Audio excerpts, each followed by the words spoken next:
nyigisho inkuru nyigisho.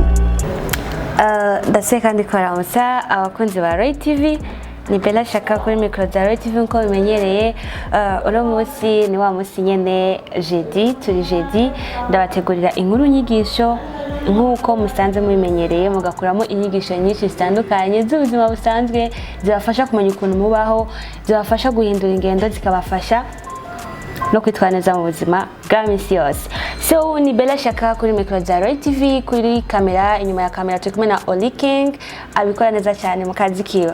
So inkuru yacu uno munsi ni inkuru y'abavyeyi babiri, umugore n'umugabo bari bafise akana kabo k'agakobwa, bari abantu batunze cyane, bari abantu bamaze gutera imbere, gutera intambwe mu buzima.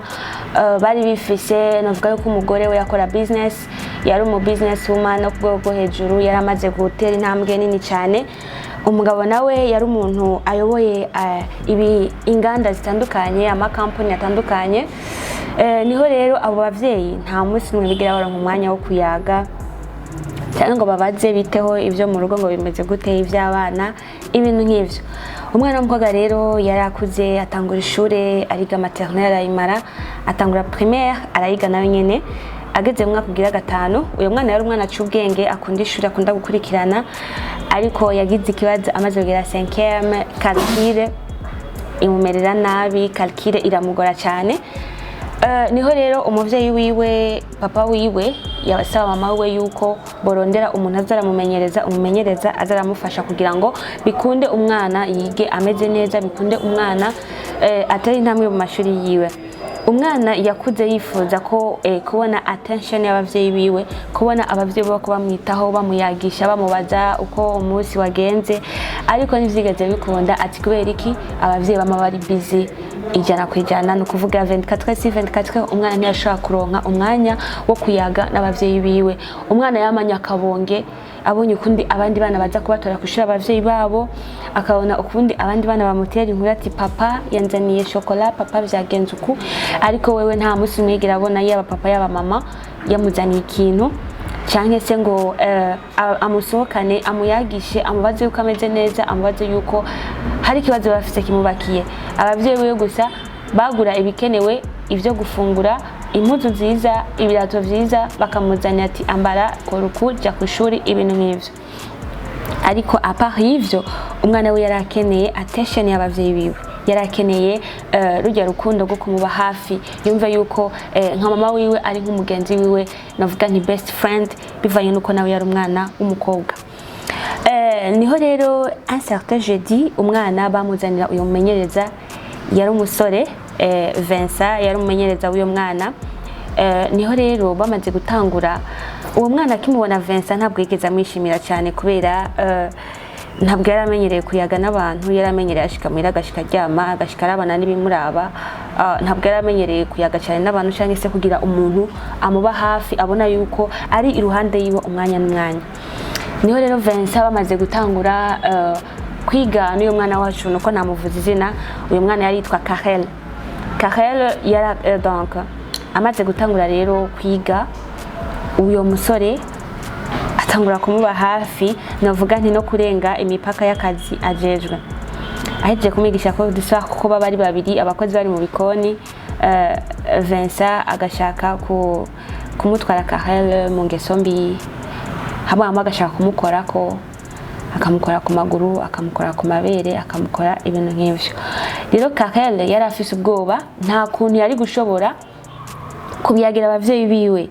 Niho rero mama we watashe aramubwira ati ma, uko biri kose hari ikintu nshaka kukubwira, hari ikintu nshaka kukuyagira, ndafise ikintu kimbabaje ku mutima. Ariko mama we ntigeze amumviriza, mama ntigeze amuha umwanya. Karel yari umwana akiri muto, yari umwana afise 12 ans. Gusa bivanye n'ukuntu muri kino gihe abana benshi uko klima yagira hinduka, abakobwa benshi baragira no mu misi yo kubona imisi yabo bakiri bato cyane. No kugira ko Karel yakwije imyaka 12 amaze kubona ibihe vyiwe, ibi vy'abigeme yaramaze kubibona deja. Rero ni kuvuga nti, novuga nti muri iyo periode Karel yaramaze gutangura imyaka ya adolescence, kubera yaramaze gutangura novuga nti ibihe by'abantu bakuze, ibihe by'abantu bamaze novuga ni bari mire, atari myinshi cyane mugabo bamaze kameme kuva mu bwana bari kuberekeza kuja mu myaka y'abantu bakuze. Niho rero uyo munsi Vincent bari kumwe na Karel akora ibishoboka, abakozi bo bari bagiye kugura amastock yo mu nzu. Niho rero kuca amufata ku nguvu Karel, yaramusumba inguvu, yaramusumba vyose, ahita amufata ku nguvu. Karel nta kuntu yari kurira, yari yamufunze umunwa, ariko yarababaye cyane, yarabikoze araheza. Karel abavyeyi bamaze gutaha ahamagara mama abimubwire. Mama amubwira ati my dear, ubu ndi busy, hariho business ndiko ndakora, hari ibintu narungitse bitarashika, numva napanitse ngo manje kudedwana, ndiko nimvira ukuntu nzobidedwana ejo, numva umutwe washushe. Wowe ryama usubiremo devoir ukore neza. Vincent ikikunanira uhamagare Vincent agufashe.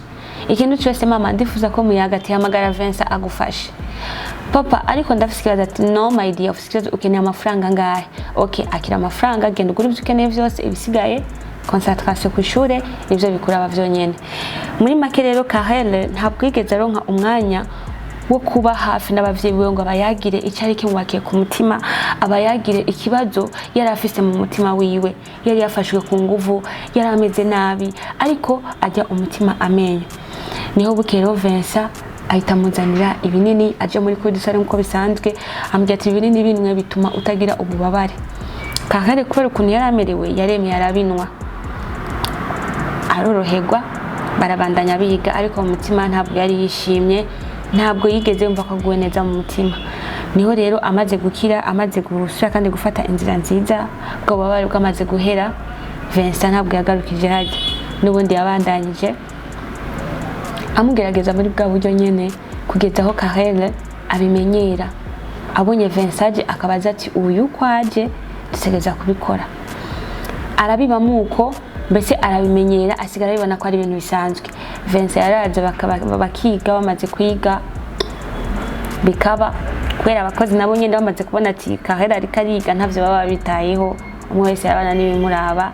Harageze igihe Vincent atangura kumusaba Karel yuko bivanye nuko umwanya wiwe uzumugora gatoya ko yoza ava muhira akamusanga wewe ahaba kugira ngo bashobore kuza bariga neza. Ariko Karel kubera abavyeyi biwe ariko bari barumvikanye, ntago vyashoboye gukunda iminsi yose yamusanga iwabo. Kandi ikintu cyose kibi Vincent yarashobora kugishikako kubera Karel yarafise umwidegemvyo nk'umwana yibana, yarafise umwidegemvyo nk'umuntu ari wenyene, nk'umuntu mukuru ari wenyene. Niho rero haheze amezi 5 Karel ariko ariga. Ico gihe yarakwije 13 ans, yari batanguna imwaka akwije imyaka 13. Niho kuca yisanga Karel deja yaramaze gutwara inda, umwana ari bungenze. Atangura gufatwa n'ikizunguzungu mu mutwe, atangura kumva amenga aragwaye, aramubwira mama niyumva nabi, numva amenga ndagwaye. Mbwira tugwaye gute mu mutwe? Ati aco n'ikizunguzungu. Akaca ati iyo ni mode tete isanzwe, akaca amugurira utunini two gukalma ubabare bwo mu mutwe. Umwana akanwa abandanya bayeho muri ubwo buzima, ariko ntabwo yari yishimye, yamanye homo yumva yuko umenga abayeho nk'udafise abavyeyi.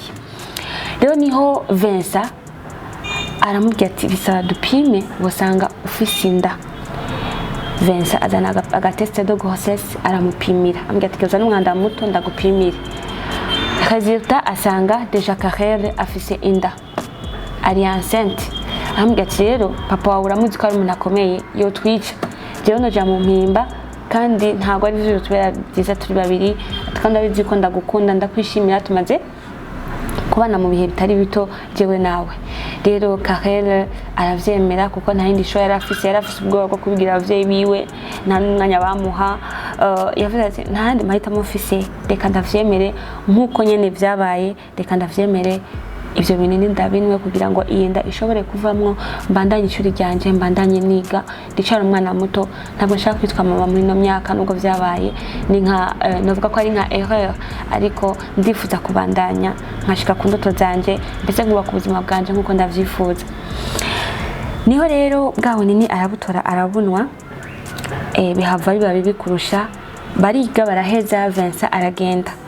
Karel aho yari asigaye arava cyane, aragira amasenyemo, araja mu cyumba, aragira amadorari cyane mu nda, biranka ko atora telefone. Umwana aguma yangirika, umwana bimubera bibi, umwana birangira yitavye Imana. mes amours muravyumva yuko ntivyoroshe Karel yageze aho abura ubuzima gukuramo inda murazi yuko bifise ingaruka nyinshi avortement bivanye n'imyaka ubu urimwo urashobora kuyikora ukabura ubuzima bwawe cyangwa igiteko cyawe kikangirika ku buryo utadosa kandi gusama inda cyangwa bikagutera cancer yo mu gitereko, cancer utérine. Ibyo byose ni ibintu bishika mu gihe wagize avortement ukiri muri iyo myaka cyangwa se ubwo bukuze. Avortement yama ifise risque nini ku buzima bw'umwana w'umukobwa cyangwa se bw'umuntu w'umugore cyangwa se ku mwigeme. Amaze kubura ubuzima, mama yaratashe ahamagara Karel muri sarusi hari abona le document yariko yigiramo ziri ngaho, ariko ntiyamenya ati mbega umwana yagize iki kibazo, ati mbega vyagenze gute. Niho rero yitereye mu cumba abona amaraso menshi cyane, arakoma induru afata Karel. Imagine uri umuvyeyi ugataha ugasanga umwana wawe yitavye Imana, umwana umufise ari umwe. Byaramubabaje cyane, yarumvise ko agize panique, atelefona umugabo wiwe bahita batwara Karel kwa muganga directement. Ibipimo bimaze kuza, umuganga ababwira yuko Karel yitavye Imana mu gukuramo inda, yagize avortement, arasenya gose, acagira complication, bico bimutera kwitaba Imana, abura ubuzima bwiwe. Mama yararize cyane, mugabo n'avait pas de choix, nta choix yari afise. Papa arababara gose, akunda umwana wiwe, aricuza impamvu atigeze yumviriza umwana n'umusegonda umwe igihe cyose yamwereka ko afise ikibazo, ko ari ikintu ashaka kumubwira, kuko kumbure iyo akiza kumuha umwanya bitaragira kure, agitangura kubimuzanamo Vincent, burya Karel ntabwo yari guhura n'ico kibazo, ategwa inda bivanye n'ukuntu abavyeyi be bari busy, ntibamuha umwanya, bose bari mu kazi. N'ushitse muhira yatora telefone nko kumenga ibintu vyose yabirangije, nta kindi kintu gikenewe atari gusa kuba muri telefone no kuba busy n'ivy'ubuzima n'ivy'akazi. Bakunze muko baradukurikirana rero, murumva yuko ntivyoroshe, murumva yuko ntivyarangiye neza. Muri make Karel murumva yuko vyamushikanye, novuga ni habi cyane, kuko ikibi cya mbere kiruta ibindi n'urupfu. Nico gituma rero nkuko buri nkuru yacu imisi yose ibifise inyigisho, muravyumva yuko peu importe akazoba ufise uri umuvyeyi, bisaba urondere umwanya wo kuba hafi y'umwana wawe, mbese ukamubera umugenzi, ukemera ukisakrifia yabisaha imwe ku munsi, ukumva uko yiriwe, ukumva ico yiyumvira, ukumva inama yigira mu mutima, ukamubera umugenzi, ukamuhanura vyose bikenewe. Abavyeyi benshi barakunda no gutinya kubwira abana babo ibintu ivyo abantu bakuze bishobora kubigisha, bishobora gutuma birinda, bakabahisha, bico bigatuma umwana agira deshwa yari kuzokwirinda iyo akibimenya. Umwana akaba mu bintu atazi, umwana akagwa mu mutego nawe atazi yuko ari umutego. Nico gituma rero peu importe abavyeyi, akazi ko dushobora kubufise, ndibaza ko nivyo buri kurondera, ubu kubirondera bajya abana, ubu kubirondera umuryango. Rero gerageza kuyaga n'abana banyu, wumve umwana icyo ashaka kukubwira, umube hafi, umenye abagenzi afise, umwereke abagenzi ategerezwa kugira, umwereke aho ategerezwa kuba naho adategerezwa kuba. Kuko murumva ko abavyeyi barababaye gose ku mutima, nubwo novuga nti batamuha umwanya, suko bari bamwanka, ariko nuko nabo babigize mu kutamenya, babonye ko priorite ari kurondera imibereho yozebeshaho uyo mwana, bakirengagiza yuko nawe uyo mwana abakeneye gusumba n'ivyo bindi vyose. So bakunzi bacu muri ko muradukurikirana, ndibaza wakuyemo ikintu uri umuvyeyi cyangwa witeguriye kuba umuvyeyi, uzomenya ukuntu yagisha umwana wawe, surtout ntihagire ikintu uzomuhisha, uzumubwire vyose ubona yuko bikenewe. Umwana ntazoguma ari umwana, n'umuntu akura akaja mu bigero, kandi ikintu umugira inama uri umuvyeyi akakimenya bien avant, ico kintu kizomufasha kuba ku buzima bwiwe, kandi bizomufasha kwirinda kugira ngo ntagwe mu kaga cyangwa se agwe mu mutego awuzi cyangwa amaze kubona. So ndabashimiye cyane rero, wewe wari kuradukurikirana, ushaka ko ubwa mbere ukurikiranye Roy TV, ndagusavye ko ugira subscribe, aho hatukura handitse subscribe cyangwa abone, wiyabone, ugire abonnement, like yawe turayikeneye, na commentaire yawe, point de vue bishobora kuba vyarakubaye ko uri umuvyeyi, ushobora kuba uri busy cyane uri umuvyeyi, washaka kuvuga ati ngiye guhindura muri commentaire, turayikeneye. Hama inyuma ya kamera nkuko navuze ni Oli King, akora neza cyane akazi kiwe. naho ubutaha rero inkuru nyigisho ibigishe mwese zabazanira n'iyindi. Ni Bella Shaka abakunda kandi agerageza kubazanira utuntu n'utundi dushobora kukungura ubwenge mu buzima bwa misi yose. Umunsi mwiza cyangwa se ijoro ryiza bivanye naho uherereye. Ciao ciao. Nyigisho, inkuru, nyigisho, inkuru, nyigisho.